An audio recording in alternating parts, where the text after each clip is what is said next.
আমঘাটা নবদ্বীপ ঘাট রেললাইন প্রকল্পে আসার আলো। দীর্ঘদিন ধরে জমি সংক্রান্ত জটিলতা, প্রশাসনিক বাধার কারণে থমকে থাকা আমঘাটা নবদ্বীপ ঘাট রেললাইন সম্প্রসারণ প্রকল্পে এবার দেখা যাচ্ছে নতুন আসার আলো। গত 30 মে নবদ্বীপের বিধায়ক শ্রুতিশেখর গোস্বামী মহাশয় এবং শিয়ালদহ ডিভিশনের এডিআরএম টিআই রেল আধিকারিক, স্থানীয় প্রশাসন, নবদ্বীপ ঘাট স্টেশন বাঁচাও কমিটির সদস্যদের সঙ্গে নিয়ে আমঘাটা হল্ট স্টেশন থেকে নবদ্বীপ ঘাট পর্যন্ত অসমাপ্ত রেলপথের কাজ পরিদর্শন করেন।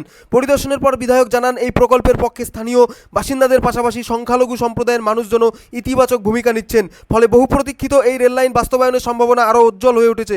প্রকল্পটি সম্পূর্ণ হলে আমঘাটা থেকে প্রায় 4 কিলোমিটার দূরে নবদ্বীপ ঘাট পর্যন্ত ট্রেন চলাচল শুরু হবে। এর ফলে শিয়ালদহ থেকে একটানা ট্রেনে সরাসরি মায়াপুর পৌঁছানো সম্ভব হবে, যা দেশ বিদেশের অসংখ্য ভক্ত ও পর্যটকদের জন্য বড় সুবিধা এনে দেবে। মিডিয়ার সামনে এই প্রকল্প নিয়ে কি জানালেন নবদ্বীপের বিধায়ক শ্রুতিশেখর গোস্বামী, শুনুন তার বক্তব্য। আমঘাটা থেকে এইটুকু বাদ আছে প্রায় 4 কিলোমিটার, সামান্য কম। এটা আমি করে দেবো। সেই জন্য আমি জেতার পর থেকেই এটা নিয়ে বিভিন্ন জায়গায় কথা বলছি। জেলের দপ্তরে কলকাতায় গেছি, বারবার এখানে বিধায়কের সাথে কথা বলেছি, বলে এইটা ডেড হয়ে গেছে। এটাকে বাদ দিয়ে ওই দিকে ঘুরিয়ে নবদ্বীপে যেন ব্রিজও হয়ে গেছে 1 কিলোমিটার খরচ, এটা বাতিল করে দেওয়া হয়েছে। এর আগে আমাদের চেয়ারম্যান ঝামেলা পাকিয়ে দিয়ে চলে গেছিলেন, দিয়ে তো বাতিল হয়ে গেছে, হতাশ হয়ে গেছে। তো আমি দিয়ে বললাম, তো আমাকে বললেন পুরো ডেড হয়ে গেছে, কথা বললাম, ডেড হয়ে গেছে, আর ওটাকে আবার রিভাইভ করতে হবে। তো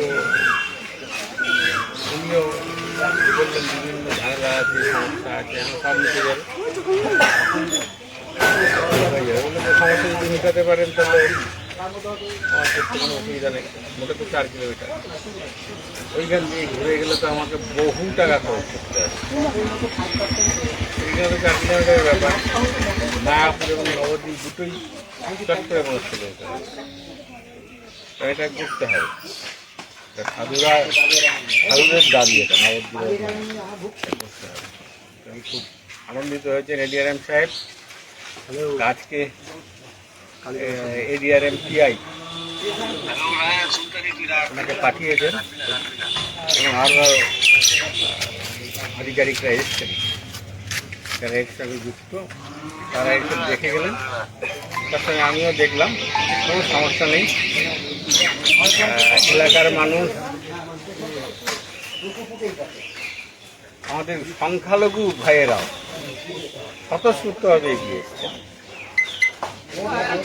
তারা নিজেদের জায়গা ছেড়ে দেবে, এটা বলছেন তবু হোক। এটা দেখে খুব আনন্দ লাগলো, সবাই চাইছেন এটা হোক।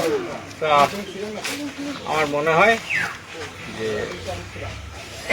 এটা খুব দ্রুতই কাজ করবে। কি মনে হচ্ছে দীর্ঘদিন আটকে ছিল কেবলমাত্র বিগত সরকারের উদাসীনতা, সদিচ্ছার অভাব ছিল, আন্তরিকতার অভাব ছিল, সেই জন্য আটকে ছিল। সরকারের তো সেটার কোনো অভাব নাই, কাজ হবে। দীর্ঘদিনের বঞ্চনার থেকে মুক্তি পেতে চলেছে, একদম হবেই। এটা তার জন্য যা করতে হয় সব করা হবে।